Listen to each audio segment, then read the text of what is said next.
Most religions share a belief that the body and spirit coexist, until the body has perished and the spirit moves on into the afterlife. However, there are those that remain. Some stay with a purpose. Some are doomed to relive their own violent deaths. These spirits are one of the oldest aspects associated with Halloween. For generations to come, people will still gather around the campfire to tell the stories of ghosts.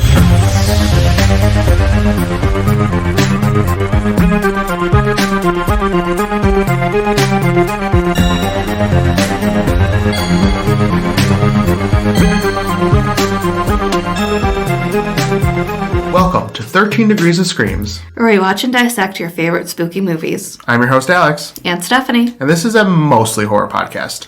Each season we will rank 13 movies on a scariness scale from, you guessed it, 1 to 13. We will uncover the real-life myths and legends that inspire these movies and tell you just how authentic they are.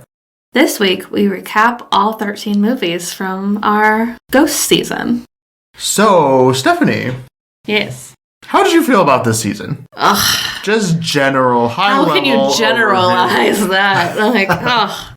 It's been a lot, but fun. But fun? But fun. Would you say you enjoyed the majority of the movies we watched? Yeah, I would say so. Most of them I would rewatch. Okay, good. Yeah.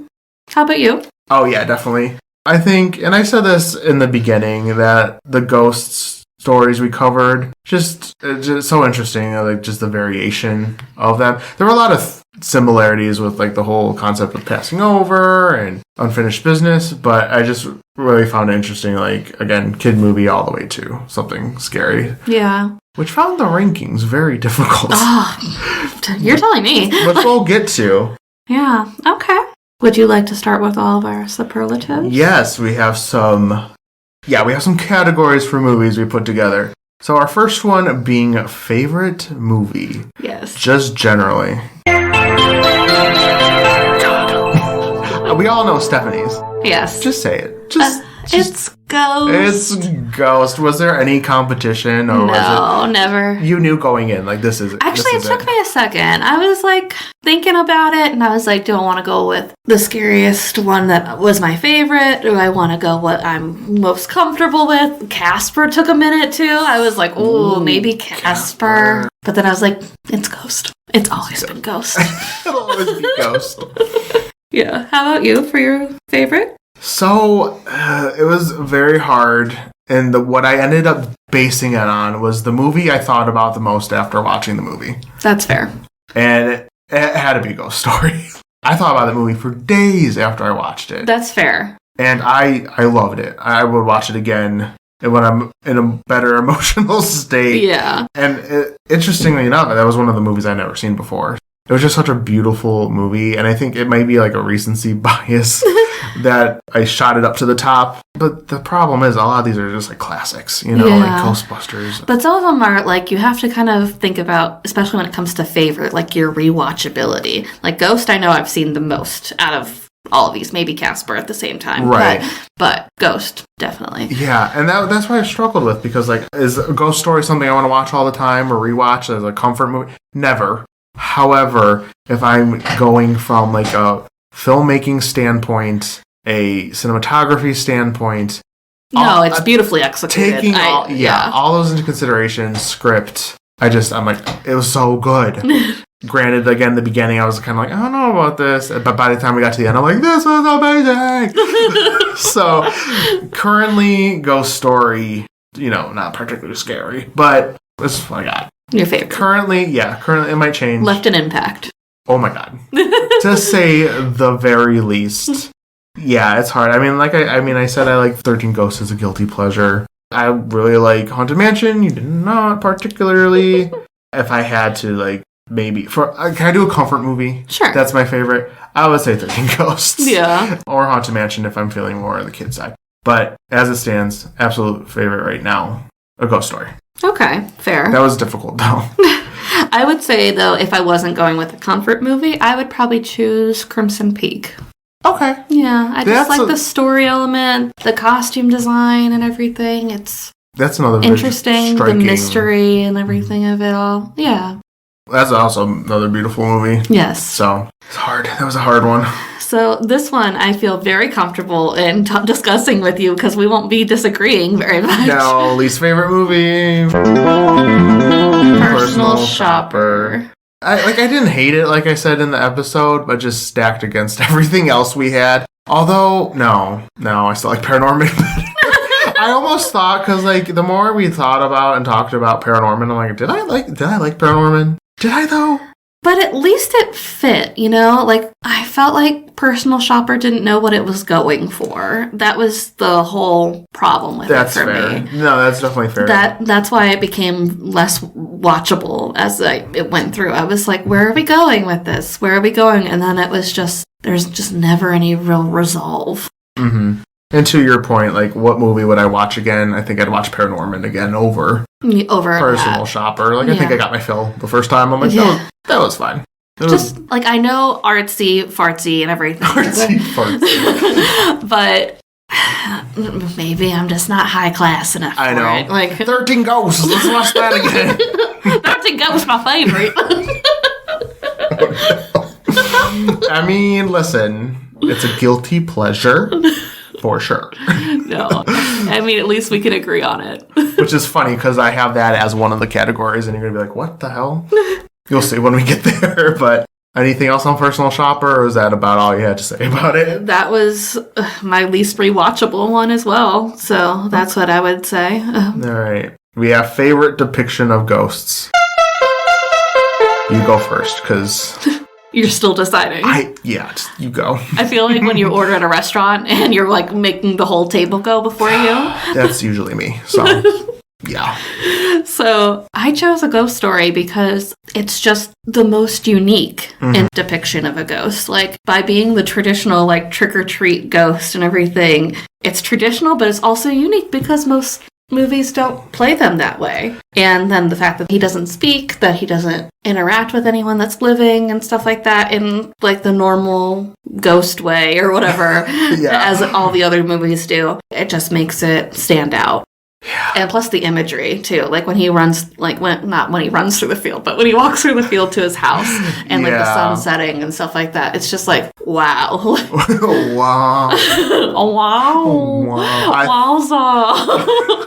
I think you persuaded me. That's the thing, like a lot of these are similar, so like The Others, Sixth Sense, Ghost even, they're just people. Then we have something where it's just people but kind of see-through, and then like 13 Ghosts are just people, but like brutally disfigured people. Aggressive people. And then Ghosts, and then we have Casper, which are like more traditional cartoony ghosts, but like not the same. No.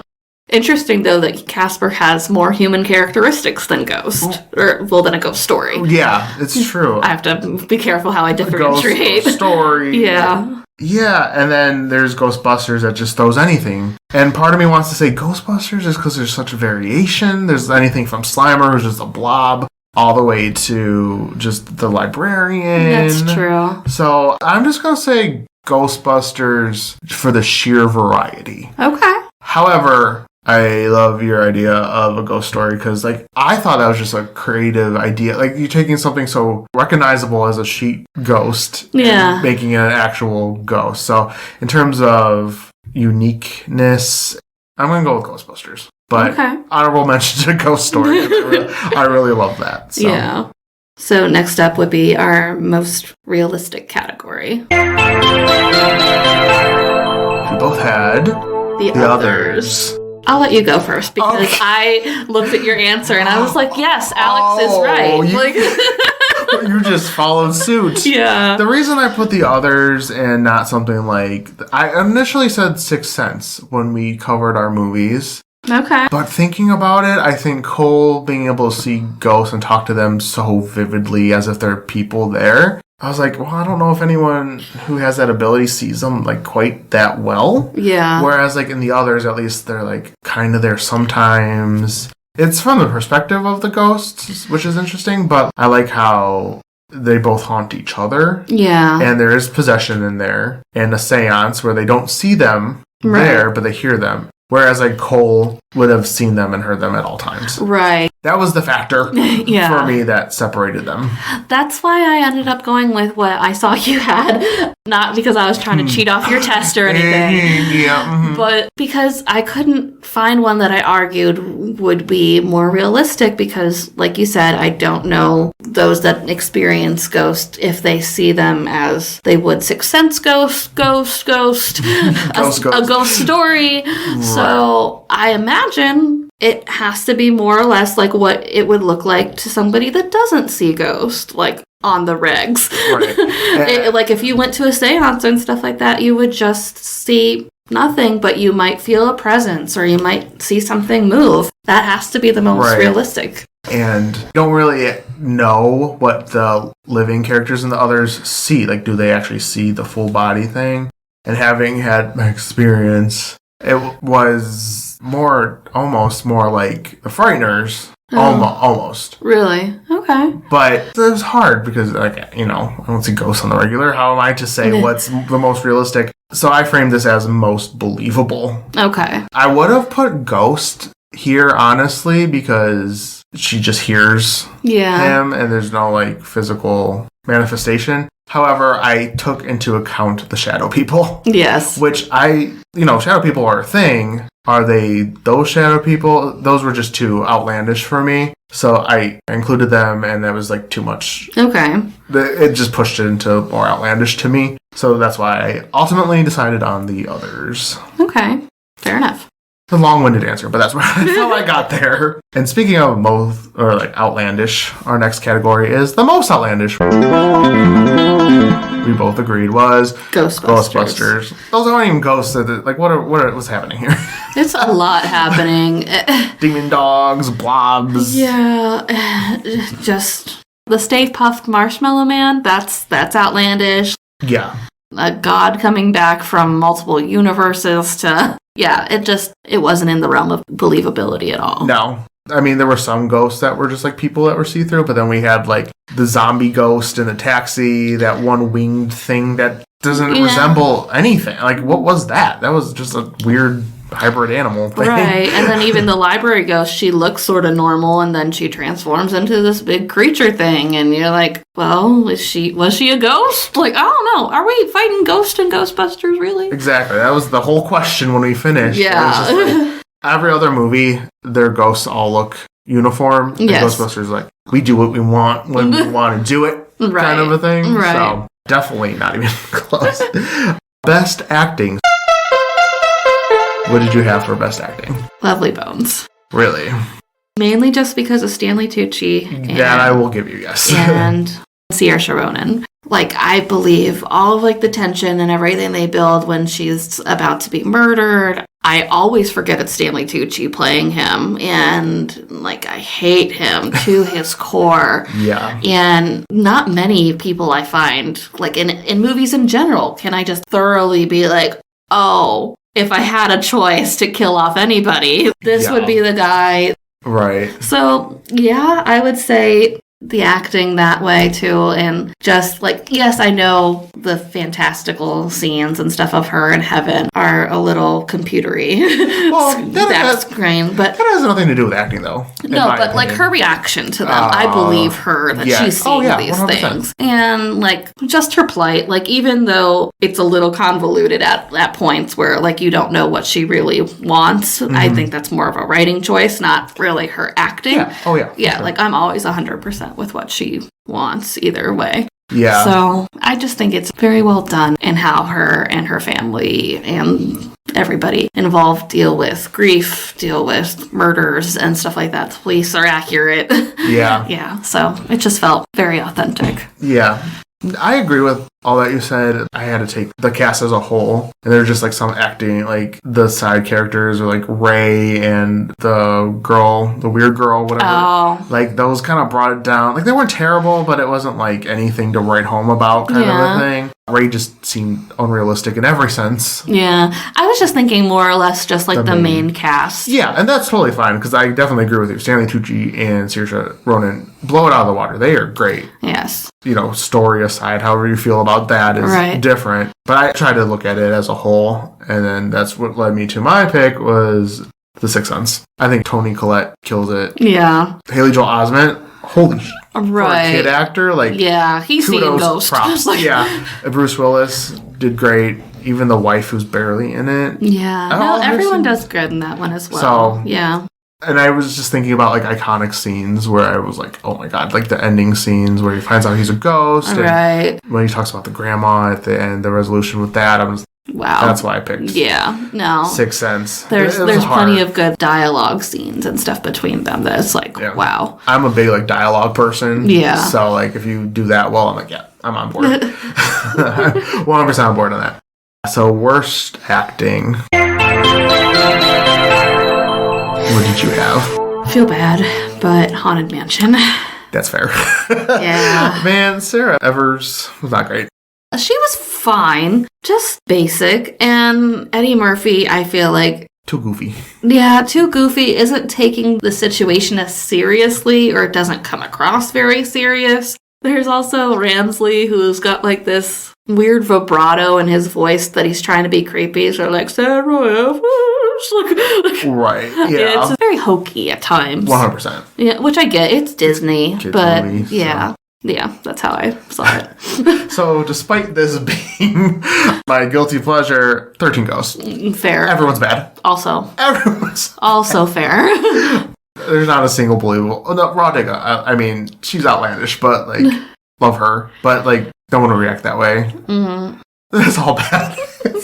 But that's part of the charm, right? Yeah. It's just, like, watching this crappy acting. Yeah. No, none of them are quite believable. Like, I feel like they could just show us turning off the camera and be like, okay, cut. And then we'd be like, yeah, that's a movie. Yeah, and Matthew Lillard's just being Matthew Lillard, which is great. No, I love him. I love Matthew Lillard. Yeah. But it's just the same character he's in every movie, basically. Right. And I feel like you could argue that with Frighteners as well, with Michael J. Fox. Yes, but it's good. Like, I don't know. No, like, Michael J. Fox's choices they add up, I guess. Mm-hmm. But, like, he still has, like, the same Marty McFly kind of, personality. Yeah. He delivers them well, even if it is the same. Yes. And, like, Matthew Lillard delivers them saying, I think he's good. But, like... He's not holding up the movie with his acting choices, Yeah, though. Whereas The Family... Yeah, The Family's not oh, my God. Miss Honey is not great in that movie. No. The villain... What's his name? I don't even remember. Cyrus. Yeah. He's just not believable. He's so cartoonish. Right. So, yeah, 13 Ghosts is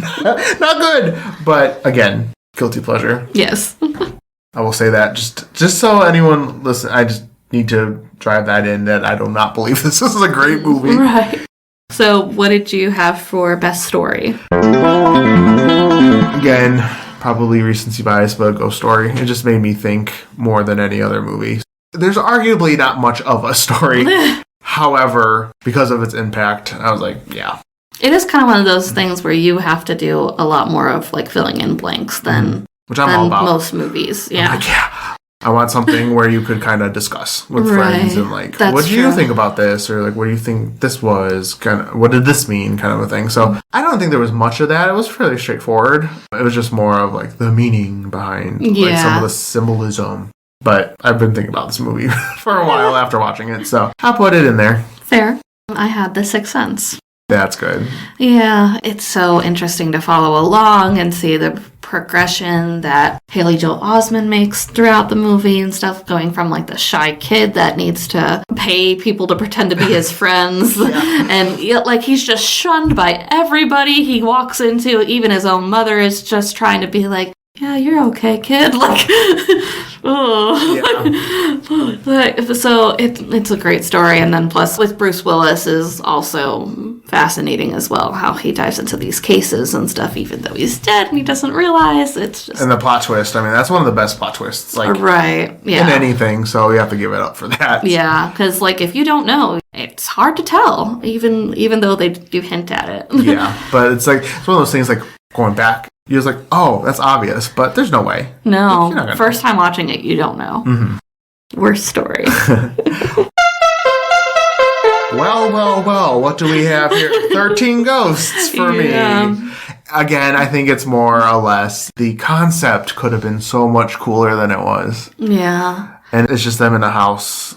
I agree, because they did come up with all these like fantastic backgrounds for all these ghosts, and then they didn't find a way to shoehorn it in. Which, cool, you added it as bonus material on the DVD, but who's watching that for real, though? You can't take that as part of the movie because it's not canon technically. Yeah, it would have been so cool if they did like it where they were hunting these ghosts. Yeah. Or at least like a montage or something so you could see it in their perspective, something. And it's actually a very short movie, so you feel like they'd be able to like squeeze something in. But no. Yeah, it's just disappointing what they had. Or even the building of this devil machine thing. Right. Like, what the heck went into that? Like, what the heckity? But yeah, unfortunately, it's going to be on the bottom. Yeah.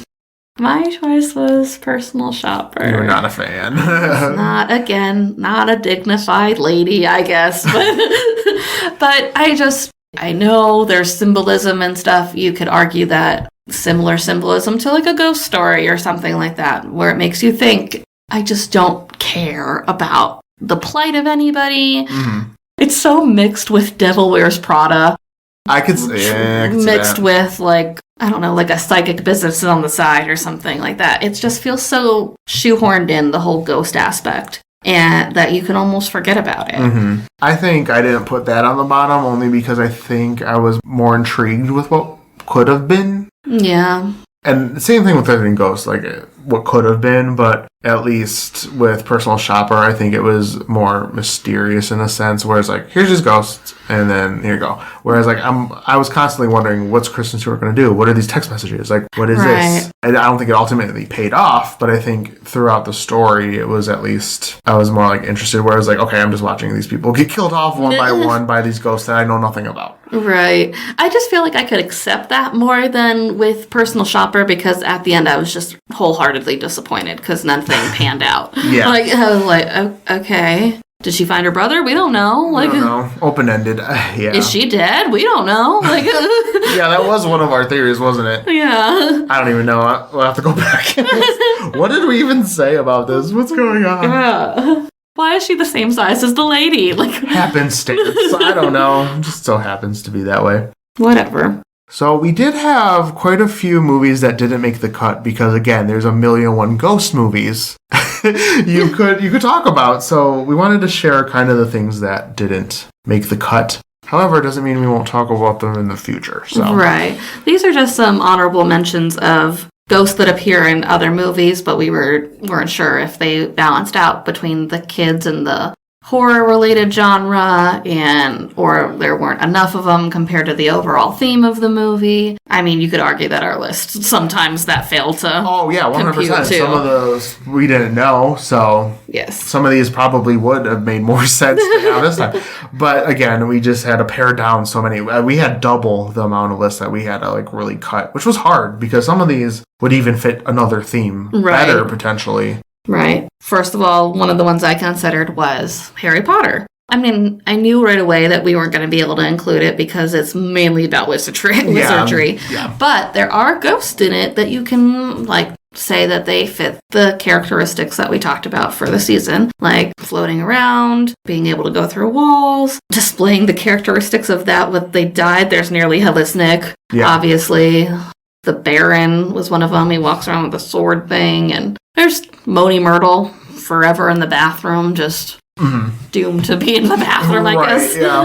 Yeah, so that one was never up for actual consideration. Yeah. I would have said no, because that's not like the main concept, but there's a good amount of ghosts in it that we could have talked about. The one that was interesting that you suggested was Soul. Pixar's Soul? Yeah. Or Disney. I don't know if it's Pixar or Disney. But are those ghosts? I have no idea. I've never seen the movie. I had never seen it, but just from the trailer, and you can completely say that I'm wrong, and I will be like, yeah, I've never seen it. Just from the trailer, it seemed more spiritual than ghost. Yeah. So I wasn't sure if anyone was really haunting anybody or doing ghosty things, or if they were just kind of like souls in the ether of the world or whatever. Which is kind of where like Lovely Bones gets messy. Yeah. Because they're not like on Earth per se. Right. So technically she's a spirit, but not a ghost. Ugh, it's too much. So Soul got convoluted in that breakup. Yeah.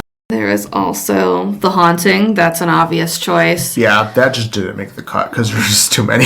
Yeah. Like, that's a ghost. Those are ghosts. Right. So. Right. But very similar to Frighteners in characteristics, I would say, like the running through walls and stuff like that. A lot of imagery. Yeah. In solid objects. Yeah, because there's those children that are in the thing. So that just unfortunately didn't make the cut. We had Insidious, but I was like, demon? It could be a demon. It's mostly demons, yeah. Yeah, so I was like, I don't know about that. Yeah. Let's not do date one.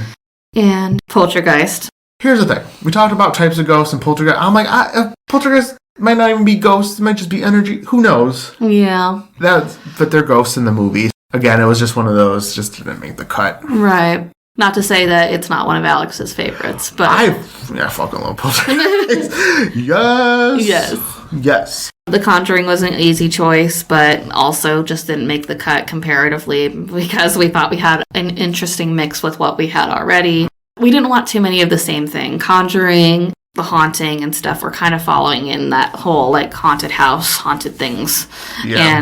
And I feel like the list that we chose ended up giving a good mix comparatively. Yeah. I'm trying to get, like, kids' movies, middle of the road, scarier. It might have been easier to rank them on a scare factor, though, if we would have just chose all the big ones. For sure. Like, even House on Haunted Hill, which is made by the same people who made 13 Ghosts, so that's very similar in vibe. Yes. The Grudge we had. The Shining was also like, those are ghosts. But what if we do like a iconic building? I don't know. It was like, The Shining would have been a good one. But again. And don't be disappointed, though, that if this didn't make our first season, like we are definitely considering doing a season 2 for Ghost eventually. Mm-hmm. So it's not like since they were only in the honorable mention list that we'll never discuss them ever. Yeah. Nothing's off limits. No. Because there's just so many options. So, Stephanie, are you ready to go into our final ranking that both you and I agreed upon based on everything we discussed this season? Yes. Okay,